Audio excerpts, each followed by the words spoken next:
I've always lived in my brother Sebastian's shadow. The day I learned he was the fake young master switched at birth, he texted me, "Hey, your new brother's coming. Stick with me. We'll give him a warm welcome."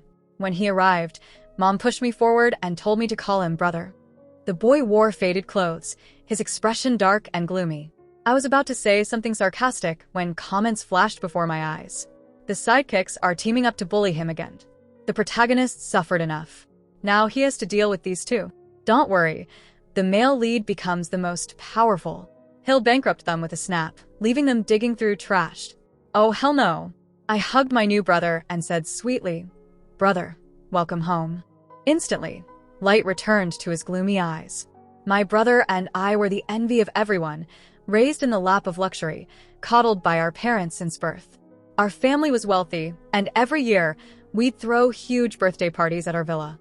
My brother, Sebastian Winter, was especially popular. He was handsome, a straight-A student, played the piano, and had a cool, rebellious charm. He was the kid every parent wished they had, and I was his loyal sidekick. When he had a crush on the prettiest girl in school, I was the one delivering his love letters. When he skipped class to play video games, I was his alibi. When he was too lazy to do his homework, I'd stay up all night doing it for him, because I was the adopted daughter of the Winter family. When I was little, Sebastian used to tease me, saying that if I didn't listen to him, he'd have our parents send me back to the orphanage. I cried my eyes out. From that day on, I unknowingly developed a people-pleasing personality. I was always trailing after Sebastian, calling him brother this and brother that. Until today. Sebastian had asked me, yet again, to buy breakfast for the school beauty. I was halfway there when he texted me, "Hey, sweetie, have you delivered the breakfast yet?" I was out of breath and exhausted. "It's not that fast. Do you know how far the cafeteria is? I'm not doing this for you next time." He laughed. "You say that every time, but you always do it. I spent all my allowance on a gift for her, so I'll owe you for this one." "Oh, and can you get her breakfast tomorrow too?" "Thanks. By the way, your new brother is coming home today. You need to be on my side. When he gets here, we'll team up and put him in his place." Sure enough, when I got home, I saw my mother with a strange boy. He stood in the darkest corner of the foyer. His black hair was so long it nearly covered his eyes, his head bowed so no one could read his expression. He wore a faded school uniform, his face was gaunt, and his eyes held a darkness that didn't belong to someone his age. His hands were covered in calluses. When I saw his face clearly, I froze. Sebastian was considered handsome, but this boy, he was even more striking. He looked just like Mrs. Winter, with sharp, defined features, a classic, intense beauty that seemed to exist on a different plane from everyone else. I never knew someone could look both broken and regal at the same time. His name was Leo Winter. He was the son who had been switched at birth, Mrs. Winter's biological child, which meant Sebastian had been living the life of luxury that rightfully belonged to him for 17 years. But even with Leo home, Mrs. Winter gently patted Sebastian's hand and comforted him. "Don't worry, darling. You'll always be the most important child in this family." I watched them carefully. My mother's attitude would determine my own. I decided to stick with Sebastian. Leo, who had clearly suffered, had the eyes of a wolf. He said nothing, simply staring at our mother until she grew visibly uncomfortable. Only then did she go to him. "I'm so sorry, my child. You've suffered so much all these years." Sebastian saw this and let out a short, mocking laugh. "Mom, it looks like you're a real family now. Since you're reunited, should I just leave?" Our mother panicked. She immediately pushed Leo away and rushed to Sebastian's side. "Don't be silly. You will always be my most precious son." Out of her line of sight, Sebastian shot a triumphant smirk at Leo. Leo remained cold and impassive, as if it didn't matter whether our mother loved him or not. But I was the only one who noticed the flicker of loneliness in his eyes. Mrs. Winter said to him, "Leo, don't hold this against him. He's a victim in this too." Suddenly, the comments appeared again. "I can't. The biggest beneficiary of this whole mess, and he's the victim?" Sebastian got 17 years of a perfect life, while Leo was stuck with that abusive lowlife, working day and night and getting beaten for it. Yeah, I'd love to be that kind of victim. Leo stayed silent. Feeling a bit guilty, our mother pulled me over to him. "Come on, Chloe, sweetie. Say hello to your brother." Sebastian pinched my arm and shot me a look. When my brother wanted to bully someone, I was always his first soldier. I took a deep breath, looked at Leo, tilted my chin up, and said with a sneer, "So, you're my brother?" The comments popped up again. Ugh, I can't watch. The female sidekick is about to tell him she only has one brother and that he should crawl back to whatever hole he came from. This is what shatters his last hope for this family, leaving him with nothing but hate. For real, the protagonist has been through hell. He finally gets home and has to be tormented by these two selfish monsters. It's okay. He might be pitiful now, but in the future, he becomes the most powerful character in the book. He'll bankrupt these two with a snap of his fingers, leaving them broke and forced to eat out of trash cans. Bankrupt? Eating out of trash cans? Not on my watch. I'd spent years pleasing Sebastian, investing so much emotional labor, all for a comfortable life. No, I had to fix this. I changed my tune immediately. I stepped forward, opened my arms, and gave him a hug. This brother is handsome. I like this brother. I chirped. My name is Chloe. Welcome home. The boy froze. For the first time, a different expression crossed his cold, stoic face. As I held him, I could feel his stiffness, his uncertainty. And then a hand, so carefully placed on my back. I smiled and took his hand, pulling him toward the dining room. Brother, you're too thin. We can't have that. Dinner's almost ready. You have to eat a lot. The comments were dumbfounded. What's going on? The sidekick isn't bullying him. She must be planning something worse. She's Sebastian's accomplice. She helped him bully Leo countless times. At the dinner table, our mother subconsciously had the maid place all the best dishes in front of Sebastian and me. All Leo had in front of him were the sautéed vegetables I hated. Realizing her mistake, she quickly put a piece of sweet and sour fish on his plate. Leo, this is delicious. You should have some. Leo glanced at it. I don't eat fish. I'm allergic to seafood.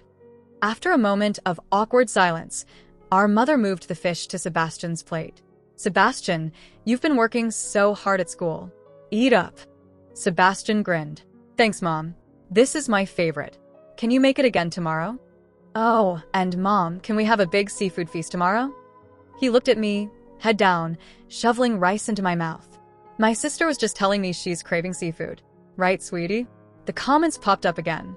This guy is so disgusting and manipulative, knowing full well the protagonist is allergic. So this is his game. I can't wait to see these two go bankrupt and end up on the streets. My appetite vanished.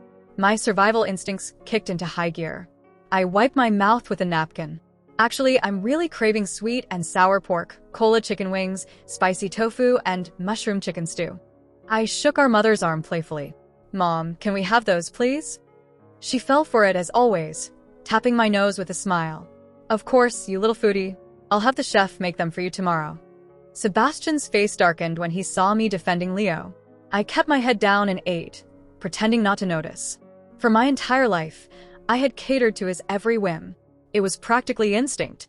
So, saying no to him felt strange. I felt a pang of guilt, a sense of having done something wrong. But I wasn't going to take the fall for him. After dinner, our mother showed Leo to his room. It was next to mine. I thought the night would pass peacefully. But the comments appeared again. I can't believe it. The fake brother is going to pour water on the protagonist's blanket. So Vilda. It's early spring. The nights are still cold. How is he supposed to sleep? It's fine. Thinking about how these two evil siblings will end up with nowhere to sleep, fighting with beggars for a spot under a bridge in the rain, makes it all better. The comments might have felt better, but my heart was racing. I jumped out of bed, grabbed a new comforter, and padded barefoot to his door, knocking softly. Leo opened it. His gaze lingered on me for a moment. The moonlight traced the sharp line of his jaw, making him look even more striking. I was mesmerized for a second. I quickly held up the comforter. Brother, I heard your blanket got wet. You can have mine. He was clearly stunned.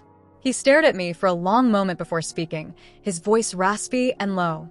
Why are you being so nice to me? I gave him a big smile. Because you're my brother. We're family. He seemed struck by those words, repeating them like a question. Family? I nodded. I'm very capable. I'll take care of you. And I'll protect you. He suddenly smiled. I'm the older brother. I should be the one taking care of and protecting my little sister. Hearing that made my heart flutter. Because in our house, I had always been the one taking care of Sebastian. I rubbed my nose. What are your favorite foods, brother? I'll write them down for the chef. A corner of his mouth lifted. You don't have to. The things you mentioned today, I like all of them. I grinned. I knew it. Who doesn't love cola chicken wings? Hearing that for the first time, Leo actually laughed. I stared. He was so beautiful when he smiled. The next morning, Sebastian left for school without me. I knew he was angry, and I felt a little hurt. I had spent my whole life trying to please him, and the one time I didn't do what he wanted, he gave me the cold shoulder. A text from Jessica, the school beauty, popped up on my phone. Chloe, for breakfast today, I'm craving the braised noodles with green peppers and pork from the first cafeteria. It's so far, though. Could you please get it for me? Ever since Sebastian started making me her personal delivery girl, she had gotten comfortable, even starting to place specific orders. I wanted to reply, get it yourself. But after a moment, I deleted the message and typed. Okay. The truth was, I couldn't stand Jessica. On the first day of school, our teacher asked us to introduce ourselves. The moment I opened my mouth, she burst out laughing. Oh my God, are you doing that on purpose? Your voice is giving me goosebumps. It's so funny. We're in high school now. You don't have to act all cutesy. The entire class laughed with her. My face burned with shame. I wish the ground would swallow me whole. I'm from the South, and my voice is naturally a bit higher pitched. Sebastian kicked his desk. All right, that's enough. Jessica pouted. So defensive. Can't even take a joke. She's so sensitive. Sebastian patted my head. Don't worry about it, Chloe. I looked down, feeling a sense of security from the warmth of his hand. But then, Sebastian, why did you fall for her? Even though Sebastian used to threaten to send me back to the orphanage, my years of coddling and weakness had softened him. He had started treating me well. I have hypoglycemia and often forgot to carry candy with me. I'd get dizzy after the third period. After he found out, he always made sure to have a few pieces of candy in his pocket. Whenever I forgot mine, he'd walk over, unwrap an orange candy, and pop it in my mouth, smiling. You dummy. Always forgetting. You're such a pain. Lately, I hadn't been forgetting my candy, but I'd pretend I did, because I love those moments of weakness when my brother would dote on me. But then Jessica started hanging around him, chirping, Sebastian, do you have a sister complex? It's so embarrassing. You're always hovering around her. You're going to turn her into a spoiled princess. Sebastian would tell her to shut up, but his ears would turn red. After that, he never carried candy for me again. Soon, his pockets were filled not with orange candies, but with the small hair ties Jessica was always losing. All his patience was reserved for her. He'd smile while helping her with her homework, listening to her whine. He'd meticulously note her likes and dislikes in a notebook. He'd prepare a gift for her for every holiday. He asked me to deliver his love letters to her. He asked me to bring her breakfast. I think perhaps he forgot that I hated her. And to keep my brother from hating me, I could only try to please Jessica, pretend I didn't dislike her. But lately, I felt like I couldn't keep up the act anymore. The sweetness of the orange candy was long gone. All that was left was a bitter taste in my mouth. The first cafeteria was so far away. It took me forever to get Jessica her breakfast. She took it with a cheerful smile. I'm so sorry to trouble you all the time. Sebastian said casually, It's fine. Don't worry about it. She's loved running errands for people since she was a kid.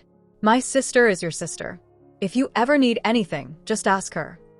I should have been used to hearing things like that.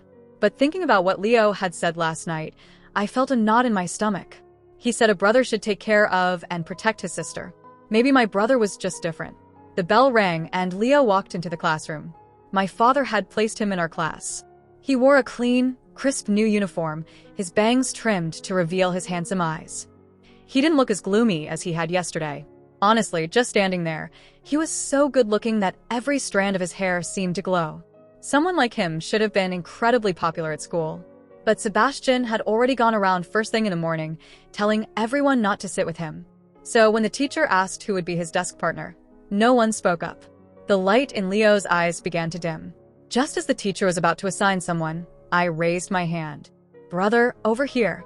Leo froze for a second, then his head snapped up, his eyes wide. The comments were confused. Isn't this sister supposed to be the evil sidekick? Why does she seem so sweet? Like a good kid. It's gotta be an act. She's been a great actress since she was little. Protagonist, please don't fall for it. A classmate leaned over. Chloe, is he your brother too? Sebastian scoffed. Hardly. We're not even related. He shot me a warning look. Leo ignored him and walked straight to the empty seat beside me. He turned his head and whispered, "Thanks." Seeing his profile up close, I couldn't help but say, "Your eyelashes are so long." He seemed taken aback by the blunt compliment. His Adam's apple bobbed. When he looked away, the tips of his ears had turned a faint shade of red. It was kind of cute. A strange, ticklish feeling spread through my chest. I bit my lip to hide a smile. Sebastian watched me, a wave of irritation rising within him. After class, he pulled me into an empty hallway. "Chloe, what did I do wrong? Why are you fighting me on everything now?" He leaned in closer. "You got a new brother, so you don't like me anymore?" I said quietly, "I just don't want to make enemies." He raised an eyebrow. "You coward. So, what if you make an enemy of him? You think he'd dare bully you? I'm here. I'll protect you." I lowered my eyes. "No," I whispered. "You can't protect me." I couldn't tell him about the future the comments had described. And besides, he had never really protected me. Sebastian frowned, annoyed. "Who says I can't protect you?" Just then, the bell for the next class rang, saving me. It was gym class. First up was the 800-meter run. My hypoglycemia kicked in. Halfway through, my vision went black, my legs gave out, and I collapsed onto the track. My classmates gasped and rushed over. I tore my pants. Blood was seeping from the gash on my knee. Hiss. I sucked in a breath, the pain so sharp I couldn't stand.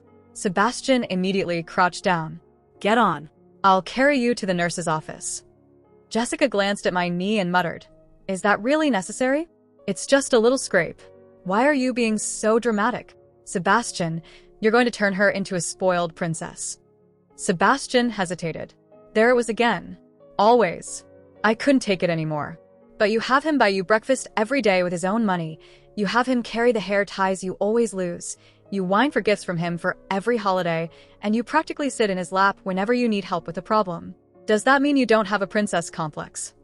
When I asked him to split the cost, the entitled look on Dylan's face vanished instantly. He pointed at me, shouting, "I already told you I don't have any money. All you do every day is keep an eye on my pocket. What else are you even good at?" Layla was right. Women your age are always so money-minded, never thinking about the feelings between a husband and wife. I looked at the numbers on the receipt and laughed bitterly to myself. He had money to take his girlfriend to the Hilton Hotel for a meal worth thousands, but no money to help his own wife with hospital bills. How could he even complain that I didn't care about our marriage? I started laughing, but the tears wouldn't stop. Panic flashed in Dylan's eyes when he saw me crying. Then he noticed me holding our daughter with my burned arm, my face pale from pain. Finally, he crouched down, took my hand, and spoke in a gentler voice, heavy with guilt. "Give me $50. I'll take care of our daughter tonight. You can finally get some real sleep." He took our daughter from my arms. As he gazed at her sleeping face, his expression softened with a rare tenderness. "Victoria, I'm only taking care of Layla because I feel responsible. You and our daughter are the most important people in my life." I rolled my eyes, dripping with sarcasm. "Staying with Layla day and night, spending every last penny on her, is that really just out of a sense of duty? If I don't divorce you, our kid can still get registered. What else do you want? Victoria, when did you get so harsh? Layla's already backed down enough for you. Do you really have to keep pushing her until she breaks?"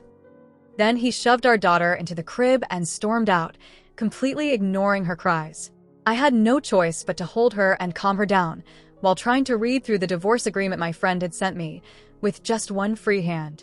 I want to get back all the money Dylan wasted on his lover, and I want him to walk out of this marriage with nothing. Is that possible? I asked, my voice shaking. Yes, but you'll need more evidence, my friend replied. Suddenly, Layla posted something new on Instagram. Dylan said everything outside makes him feel trapped, and I'm the only one who gives him peace. The photo showed Dylan kneeling on the ground, washing her feet. The comments were full of envy and admiration. Layla is so lucky. The moment when a powerful man bends down for love has finally happened for real. Last week, at my friend's birthday party, Dylan bought her a riverside house worth $1.5 million. You two are meant to be. $1.5 million? My heart sank. We were just ordinary office workers. Where did he even get that kind of money? The nurse's voice cut through my thoughts. We'll take the baby for a newborn checkup first. Someone needs to pay the fee. Looking at the single-digit balance on my phone, I clenched my jaw and prepared to take out another online loan. But when I tried entering my personal info, a message popped up. My credit wasn't good enough. Confused, I got a text from an unknown number. Ms. Attridge, when are you paying back the $1.5 million you borrowed? We still have your pictures. Then a few photos arrived, private, intimate photos of me. My mind went blank. I had to lean against the wall just to stay upright. Only Dylan could have sent those. To buy a house for Layla, he had actually used my ID to take out a high-interest loan and used my private photos as collateral. My hands and feet went cold, and all the color drained from my face. Shaking, I took a screenshot of the threatening message and sent it to my lawyer. He replied instantly. Don't worry, we can definitely take Dylan to court. I felt a sliver of calm. I informed the hospital about the situation, grabbed the divorce papers, and jumped into a taxi headed for Layla's villa. After knocking for what felt like ages, no one answered. I bumped into an old lady nearby. Oh, are you here to visit the young couple? The guy took his wife out for a trip. They're always so lovey-dovey, hugging and holding hands. It makes even me blush. I didn't want to hear another word. Dazed and furious, I stumbled onto the street, searching for them. The pain from my wound flared, but I ignored it, clenching my jaw so hard I could taste blood. Then I saw them. Two familiar figures leaning on each other near the church, praying for a love amulet. The anger I'd been holding exploded. I ran over and slapped Dylan across the face. How could you take out a loan using my info? For a second, guilt flashed in his eyes. Then he sighed. I didn't tell you, because I knew you'd freak out. Layla's been supporting me emotionally and doing everything a wife should. Just consider it your way of paying her back. Stop acting like a lunatic. I'll split the cost with you. You just need to pay back $750,000, okay? I was shaking with rage. Pain seared between my legs, and my lips trembled so hard I couldn't speak. Layla, smug and mocking, handed me an ice cream. Victoria, you should chill a bit. If you get wrinkles, Dylan won't even want to look at you anymore. I pressed the ice cream against her face. The cold shocked her, and she screamed. Your wife is attacking me. My stomach hurts so bad. Then a hard slap landed across my face. Dylan's eyes burned with anger. Are you done acting crazy yet? If you've got a problem, take it out on me, not some young girl. I'm taking Layla to the hospital for a checkup, and you're paying for everything. I stood in front of him, holding my swollen, red face, and extended the divorce papers. Just sign it already. Dylan's mind was on Layla. Without reading the agreement, he flipped to the last page and scribbled his name. Now get out of here. Don't mess up Layla's mood. He scooped up Layla and rushed to the hospital. After getting the signed papers, I called my lawyer. The agreement's signed. You can move forward with the next step. I returned to the hospital to finish the transfer paperwork, then took our daughter to another hospital in a different city. I thought, goodbye, Dylan. I never want to see you again. After all the tests, Layla was fine. She clung to Dylan's arm, batting her eyelashes. I was so scared, Dylan. You've got to get me that $350,000 bag to help me calm down. Dylan's eyebrows twitched. Why do you need such an expensive bag? Victoria only uses $5 bags. Layla pouted. Why are you even comparing me to that old hag? She stole my spot as Mrs. Hackett. You promised all the money from your marriage would go toward making it up to me. Dylan didn't say anything, but inside, he felt drained. In the 3 years he'd been married to Victoria, she had never bought anything so expensive. Thinking about what had just happened, he suddenly felt a wave of regret. Victoria had given birth today. Of course, she'd been emotional. How could he have lost his head and hit her, right there in public? He soothed Layla to sleep, then quietly made his way to Victoria's room, planning to apologize. But the room was empty. A nurse looked up in surprise. Ms. Attridge was transferred to another hospital already. As her husband, don't you know that? What? She was transferred. Panic crept over Dylan. He pulled out his phone, ready to call Victoria. Suddenly, a group of police officers burst into the room. Mr. Hackett, you're suspected of loan fraud and invasion of privacy. We need you to come with us. His face drained of all color. That's not true. That woman is my wife. This is just a family issue. You guys shouldn't even be involved. Dylan instinctively stepped back and quickly dialed Victoria, asking her to bring their marriage certificate. But all he got was the automated voice of an unanswered call. The police didn't care. They cuffed him on the spot. Save your explanations for the station. As soon as the words left the officer's mouth, Dylan was shoved into the police car. At the station, he tried explaining everything honestly. Officers, Victoria and I really are married. She only called the police because we've been having some arguments lately. Please let me go. The police tried calling Victoria again, asking her to bring the paperwork. Still, no one answered. Then the officer received a phone call. A few minutes later, he unlocked Dylan's handcuffs. The call came from higher up. Someone's bailing you out. You're free to go. As Dylan stepped out, he saw Layla waiting at the entrance. She threw herself into his arms, sobbing. Dylan, I even sold one of my Hermes bags to get you out. Do you know how scared I was, and the baby too? You've been through so much, sweetheart. I'll buy you 10 more. Dylan pulled her close, murmuring comfort, while anger toward Victoria churned inside him. He'd been stuck in jail, and this girl, so far along in her pregnancy, had been running around trying to help him, while his own wife wouldn't even answer the phone. That night, to teach Victoria a lesson, he took Layla straight home. The moment he opened the door, a wave of stench hit them. Dirty clothes were piled up like mountains, potato chip crumbs from days ago littered the floor, and spoiled food reeked from the kitchen. Layla gagged. Dylan pinched his nose, eyes full of rage, and kept calling Victoria. Did she even go home after leaving the hospital? The baby was just born. Where on earth is she with my daughter? Don't worry, Layla, he said, trying to calm her. I'll call a cleaner to fix it. Victoria'll split the cost with me. After the place was cleaned, Dylan noticed Victoria's belongings were gone. Could it be that she really didn't want to be part of this life anymore? Layla tried to hide her thrill, looking around the 300-square-meter apartment. You brought me here. What if Victoria gets mad when she comes back? Dylan gave a cold laugh. Good luck to her. You're about to have a baby. Let her be the nanny. She's gone too far this time. If she doesn't take care of you, I won't let her off the hook. My daughter's still so little. There's no way she can manage without me. To get under Victoria's skin, he posted on Instagram. He took Layla to a high-end store and splurged on 10 Hermes bags. With all the extra purchases required to qualify for them, the total came to $500,000.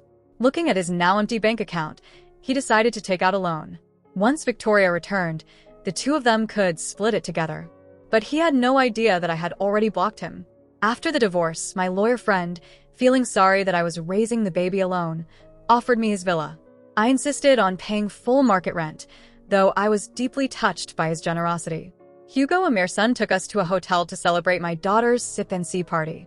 Holding the baby, I asked nervously, are those debts really not my problem anymore? I don't want a bad credit record to affect my daughter's future. He smiled. Don't worry. I'm a top lawyer.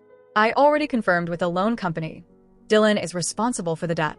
I finally relaxed, letting out a long sigh, sipping my wine. Hugo, thank you so much. If you ever need anything in the future, just let me know. I'll do my best. He clinked his glass with mine, looking a bit serious. There's actually one thing. He popped a peeled shrimp into my mouth. My mom's been on my case about getting married. Would you be willing to pretend to be my girlfriend? I'll even pay you for it. I froze, accidentally biting his finger.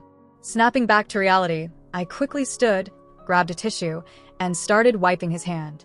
My face flushed bright red. I'm so sorry. I really didn't mean to. Then a familiar voice cut through the air. Victoria, you're actually here? I turned my head without thinking and froze. Dylan was standing behind me, looking completely shocked.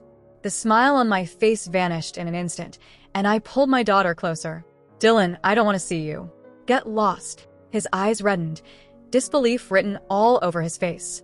You haven't been home in a month. Don't you know how worried I've been? Come back with me. I miss you and our daughter. You don't even have to pay for the ride home, okay? I couldn't help laughing, mad, bitter laughter. I handed my baby to Hugo, then turned and slapped Dylan across the face. We're divorced. You should be with Layla and live your life. Why are you here to disgust me? Dylan shook his head frantically. What do you mean? I never even thought about divorcing you. Layla and I were just a fling. Now I see who she really is. She's not just lazy. She spends money like crazy. Victoria, you're the best wife I've ever had. I know I messed up. It finally clicked for me. Layla had loved living the high life and refused to be his free maid. That's why he suddenly came crawling back. but I was done. For good. I pulled out my phone and showed him a picture of the divorce papers. Remember that paper you signed at the church? That was the divorce agreement. I have full custody of our daughter. You won't ever see her again. How can you just walk away from the 5 years we had together? He demanded. He staggered unsteadily. Then, spotting Hugo standing beside me, his anger exploded. He stormed over and threw a hard punch. So, you're the one who stole my wife. She would have never left me if it weren't for you. When did you two start cheating on me behind my back? Hugo was holding my daughter and couldn't fight back. He absorbed the blows as best he could. Stop it, I shouted, leaping between them. I shoved Dylan away and stared at him with pure disgust. Mr. Amir's son is the one who helped me and our daughter. Do you really think everyone's as low as you? I turned to help Hugo sit down, my gaze falling on the blood at the corner of Dylan's mouth. I felt a fleeting twinge of guilt and heartache, but only briefly. Dylan, I suggest you just walk away on your own, I said coldly. Finally, I lost my temper entirely. I issued an ultimatum. Be gone in a minute, or I'm calling the cops. Dylan met my icy stare, and for the first time, he felt a sharp pain in his chest. He understood. I really didn't want him in my life anymore. But still, he reached out, grabbed my hand, and slowly dropped to his knees. Tears of regret rolled down his cheeks. Victoria, I know I messed up. I'll cut all ties with Layla, I swear. I know you hate me, but please think about our daughter. I'm her biological father. Biological father? Did you even think about how your daughter felt when you just went off and started hitting people a minute ago? I called him out, exposing his hypocrisy and selfishness without holding back. He opened his mouth, but no words came. He had nothing to say.